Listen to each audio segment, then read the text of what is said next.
Bonjour et bienvenue pour cette vidéo qui inaugure peut-être une nouvelle façon de partager les REX au sein de la communauté du vol libre.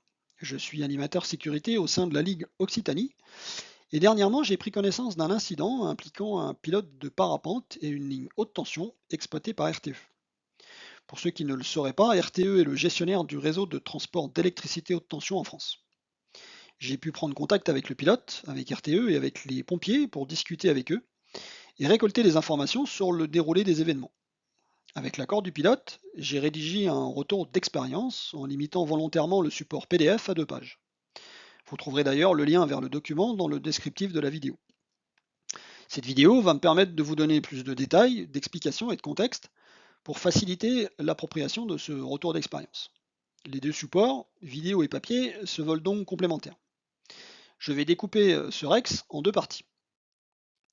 Dans cette première vidéo, je vais vous présenter les faits ainsi que les dangers immédiats et les conséquences directes pour le pilote et les tiers. Dans la seconde vidéo, je détaillerai les enseignements que nous pouvons tirer collectivement de cet incident. Présentation des faits. Le mardi 7 octobre 2025, à 18h42, un pilote de parapente termine son vol, accroché dans une ligne haute tension, alors qu'il se prépare à atterrir sur un terrain non officiel à proximité de chez lui. On le voit ici suspendu dans son cocon après l'arrivée des premiers secours.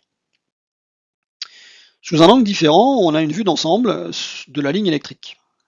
Si on zoome sur le pylône au fond, on constate qu'à cet endroit, il y a deux ensembles de 3 câbles qui constituent chacun 2 lignes électriques supportées par les mêmes pylônes.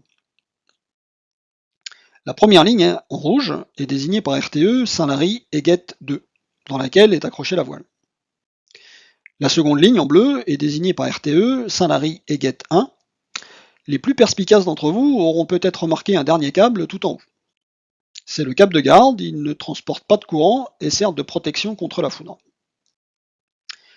La voile reste heureusement bien accrochée à 2 câbles d'une des lignes et le pilote est suspendu à 6 mètres du sol.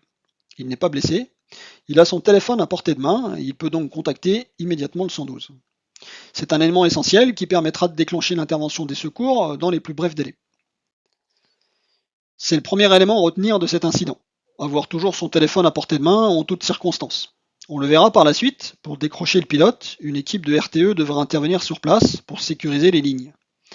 Entre le délai d'acheminement des différentes équipes de secours et la procédure technique de consignation électrique, le pilote ne retrouvera la terre ferme qu'aux alentours de 22h40, soit après 4 heures d'attente.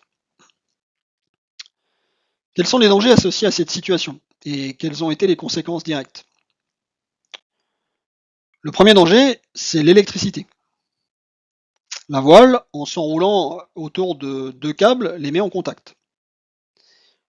Un disjoncteur détecte immédiatement le défaut de court-circuit et coupe la ligne pour la protéger. C'est le même principe que les disjoncteurs dans le tableau électrique de votre maison, mais pour des tensions et des intensités bien supérieures. À la différence des disjoncteurs à la maison, pour garantir la disponibilité de service, le système RTE tente plusieurs réenclenchements automatiques qui remettent brièvement la ligne sous tension avec notre pilote suspendu au câble. Le défaut de court-circuit étant toujours présent, la protection s'active à nouveau et la ligne est définitivement coupée du réseau. Lors des réenclenchements automatiques, notre pilote se retrouve donc ponctuellement sous tension. Selon la configuration des câbles et la manière dont la voile s'accroche sur la ligne, l'ensemble et le pilote auraient pu également être accrochés à un seul câble. C'est par exemple le cas dans cette situation à Ennay en Suisse en mai 2022. Dans ce cas, le système ne détecte aucun défaut et le pilote se retrouve au potentiel de la ligne. Alors vis-à-vis de l'électricité, cette configuration n'est pas dangereuse en soi. On voit souvent des oiseaux percer sur les câbles et ils n'ont pas de super pouvoir. Dans ce cas, le pilote se retrouve en permanence sous tension au potentiel de la ligne. Si nous revenons à la situation de notre incident, le pilote est donc accroché sur la ligne en rouge dans un potentiel électrique indéterminé après l'ouverture des disjoncteurs. Dans le même temps, la seconde ligne en bleu n'est pas impactée par l'incident. Elle est restée sous tension à proximité du pilote pendant 26 minutes avant que la chaîne de secours arrive jusqu'au dispatching RTE pour la couper manuellement. Cette proximité entre une ligne sous tension qui longe des câbles crée également des tensions par phénomène d'auto-induction que je ne développerai pas ici. Je vais vous proposer un jeu. Quelle est la différence entre ces deux situations qui semblent très similaires? Alors, Ne cherchez pas, hein, c'est la même image, la différence est invisible. La ligne de gauche est sous tension, alors que la ligne de droite, elle, est hors tension. Visuellement, il est impossible de déterminer l'état d'une ligne électrique. Le danger, c'est la présence d'électricité. Le risque associé, c'est l'électrisation, lorsqu'un courant électrique traverse le corps humain, ou l'électrocution, lorsque cette électrisation entraîne le décès de la victime. C'est pourquoi ce genre de plaques sont présentes sur les pylônes.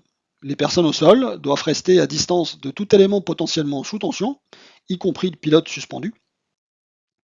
Le pilote, quant à lui, doit rester à distance car il faut éviter de créer une liaison entre un câble et la terre, par exemple.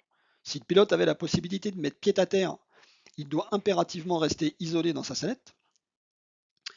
Entre un câble et une masse, le pylône ou le câble de garde par exemple, si le pilote était suspendu à proximité du pylône, il doit rester à distance de ce dernier. Et enfin, il faut éviter également des liaisons entre deux câbles. Le pilote doit rester éloigné le plus possible des autres câbles. En conclusion, le pilote doit rester isolé au maximum de tout point de contact pour éviter de créer des liaisons.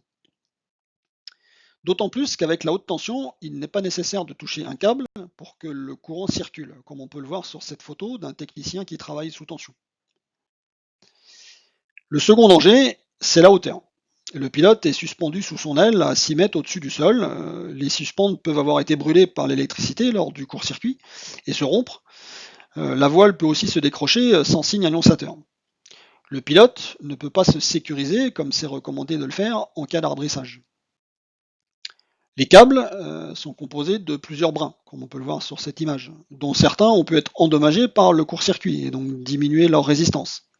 Ces câbles sont également dimensionnés pour le transport d'électricité et pas pour supporter une surcharge supplémentaire avec le pilote et son aile. Donc la rupture du câble, c'est quelque chose qui peut se produire et c'est d'ailleurs un élément qui s'est produit lors d'un incident similaire sur le site de Dourne en 2024 sur une ligne Enedis. Le pilote avait alors fait une chute et s'était fracturé une lombaire, provoquant de graves séquelles physiques. Si je reviens sur l'incident de mai 2022 en Suisse, comme on peut le voir là, si on zoome sur la photo, on peut constater que les secours avaient mis en place un dispositif pour protéger le pilote du risque de chute. Quelles sont les conséquences directes?